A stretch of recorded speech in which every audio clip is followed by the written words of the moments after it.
नमस्कार, मैं action today 24/7 से अभिषेक नौटियाल। पिछले दिनों मानसून बारिश के बाद मित्रलोक कॉलोनी, गोविंदगढ़ और टीचर्स कॉलोनी के घरों में पानी घुस गया था। लोगों का राशन समेत कीमती सामान बर्बाद हो गया था। देखिए, अभी एक चिन्हीकरण की कार्रवाई की जा रही है। ऐसे नाले जो हैं जहाँ, क्योंकि आपको पता है टीचर्स कॉलोनी में 2 बार ऐसी स्थिति हो गई, काफ़ी पानी भर रहा है और उसको रेवेन्यू रिकॉर्ड से चेक करा करके सारे ऐसे जो अतिक्रमण है उनका चिन्हीकरण का काम किया जा रहा है। टीम बना दी गई है और चिन्हीकरण करने के बाद लोगों को एक बार मौका दिया जाएगा कि वो स्वयं ही अपना अतिक्रमण हटाएं। अगर नहीं हटाते हैं तो फिर प्रशासन उस अतिक्रमण को हटाएगा और जो भी पानी निकलने के रास्ते हैं उनको पूरी तरीके से खोला जाएगा।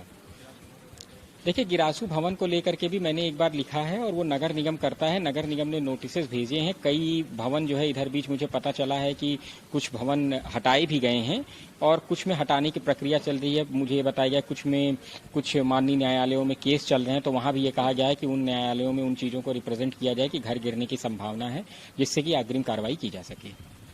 ठीक है। मुख्यमंत्री त्रिवेंद्र सिंह रावत ने जिलाधिकारी को इस समस्या से तुरंत निदान पाने का आदेश दिया था। जिलाधिकारी ने अफसरों के साथ तुरंत निरीक्षण किया और निरीक्षण से ये पता चला कि जल भराव का मुख्य कारण अतिक्रमण है। बिंदाल नदी और नालों के किनारे हुआ अतिक्रमण इस जल भराव का जड़ है। डीएम ने तत्काल एसडीएम सत्र के नेतृत्व में एक कमेटी का गठन किया। ये कमेटी अतिक्रमण चिन्हित कर जिला अधिकारी को अपनी रिपोर्ट देगी। इसके बाद अभियान चलाकर बरसाती पानी की निकासी में बनी बाधक अतिक्रमण को ध्वस्त किया जाएगा। डोईवाला की रानी पोखरी में स्थित बालिका इंटर कॉलेज की बिल्डिंग का खस्ता हाल है।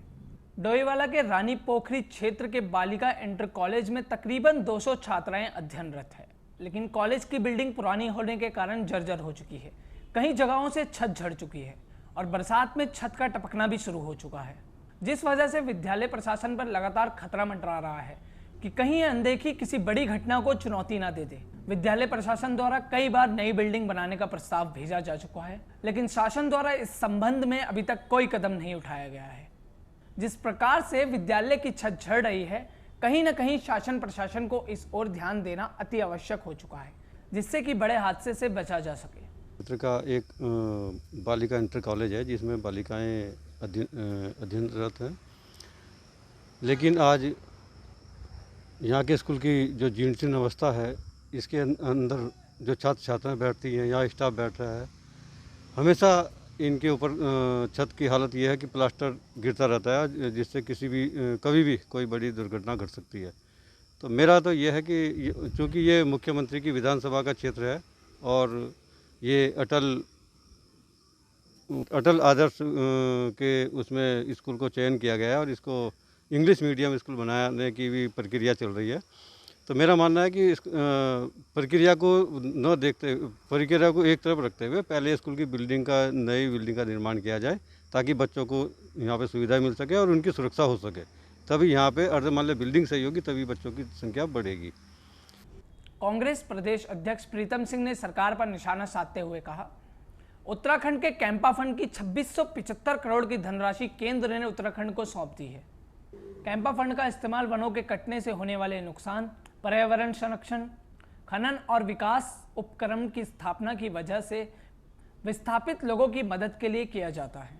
उत्तराखंड को मिलने वाली इस राशि से कई काम होने जा रहे हैं। वन एवं पर्यावरण मंत्री डॉक्टर हरक सिंह रावत ने इस विषय में कहा कि उत्तराखंड में 3000 करोड़ रुपया कैंपा के तहत हमारे पास है। इस वर्ष 225 करोड़ की कार्य योजना भारत सरकार ने हमारी स्वीकृत की है। भारत सरकार ने कैंपा के लिए ये कहा है कि इसका प्रयोग आप भवन बनाने में, आप इसका प्रयोग गाड़ियों खरीदने में न कर प्लांटेशन में करें, वाटर कंजर्वेशन में करें, लैंडस्लाइड जोन में करें और हाथी रोधक फायर के लिए करें, जंगली जानवर रोधक दीवारों को खड़ा करें और हम इस दिशा में ही काम कर रहे हैं। हमने भारत सरकार से 50 करोड़ रुपए अतिरिक्त इस बार कैंपा में काम करने की अनुमति मांगी है और मैं सोचता हूँ कि इस वर्ष हम काफ़ी गांव में एक प्रयोग भी कर रहे हैं। जहाँ लोग खेती कर रहे हैं उन गांवों में शुअर फेंसिंग, हाथी रोधक दीवारें, जिससे कि जंगली जानवरों से खेती को बचाया जा सके। ये प्रयोग हम इस बार उत्तराखंड में कैंपा की धनराशि से कर रहे हैं। फायर के क्षेत्र में मैं सोचता हूँ कि अब तक सबसे कम जंगलों में आग इस समय लगी है। 173 हेक्टेयर जंगल ही इस बार जले हैं। पिछले वर्ष लगभग 1800 हेक्टेयर जंगल जले थे। उससे पहले लगभग 2016 में 4500 हेक्टेयर जंगल हमारा प्रदेश के अंदर जला था। लेकिन मैं सोचता हूँ पिछले 20 वर्षों में सबसे कम अगर जंगल में आग लगी है तो वो इस वर्ष लगी है। उसके लिए हमने कैंपा के माध्यम से वन पंचायतों को मोबिलाइज कर रहे हैं, वन पंचायतों को का सहयोग ले रहे हैं। वन पंचायतों को भी हमने वर्किंग एजेंसी के रूप में विकसित करने का निर्णय लिया है।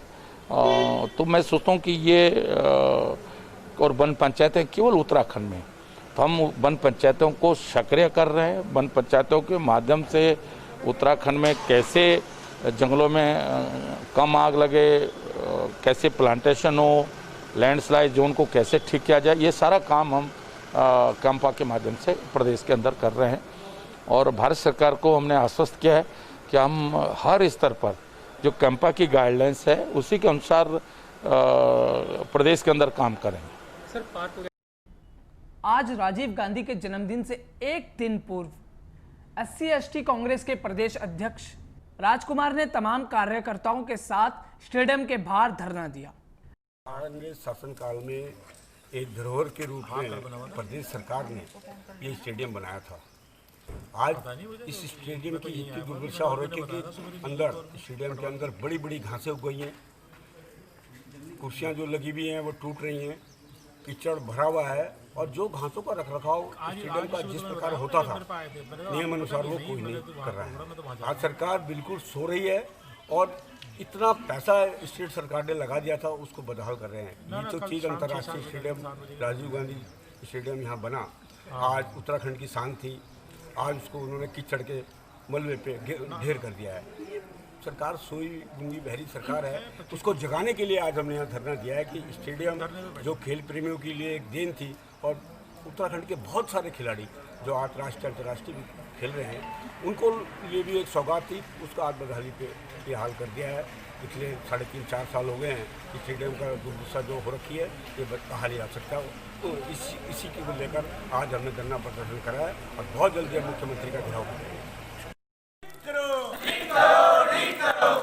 स्टेडियम ठीक करो, खेल मंत्री होश में आओ, राजीव स्टेडियम ठीक करो, राजीव स्टेडियम ठीक करो,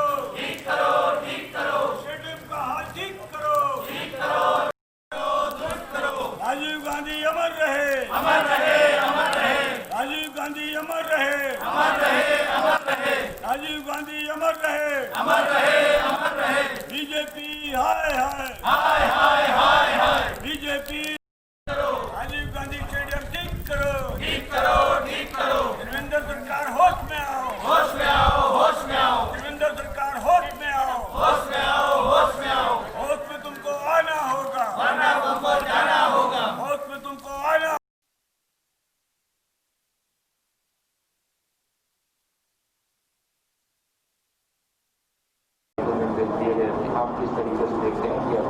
नहीं, देखिए जिस तरीके से बरसात के इस मौसम में लगातार देवी आपदा आ रही है, सड़कें बंद हो रही है, कई लोगों की अकाल मृत्यु हुई है और लोगों के घरों में पानी घुस गया है। बहुत ही भयावह स्थिति बरसात के इस मौसम में है। लेकिन मुझे इसी देहरादून में जो है बाढ़ग्रस्त क्षेत्रों का भ्रमण करने का मौका मिला, तो जिस दिन बाढ़ आई, जिस दिन लोगों के घरों में पानी घुसा हुआ था, उस दिन तो थोड़ा बहुत जो है देवी आपदा प्रबंधन और जो अधिकारी थे वो सक्रिय दिखे, लेकिन दूसरे दिन तो ये स्थिति थी कोई देखने भी नहीं जा रहा था। और उसकी परिणति ये हुई कि जो कल अत्यधिक वर्षा हुई, उस वर्षा से फिर जो है जो स्थितियां बिगड़ गई है। तो सरकार का इस ओर कोई ध्यान नहीं है, देवी आपदा प्रबंधन कहीं होता हुआ दिखाई नहीं दे रहा है। तो ये हालत, ये स्थिति है और हम सरकार के खिलाफ निश्चित रूप से देवी आपदा में कुप्रबंधन के लिए सड़क पर उतरने का काम करेंगे।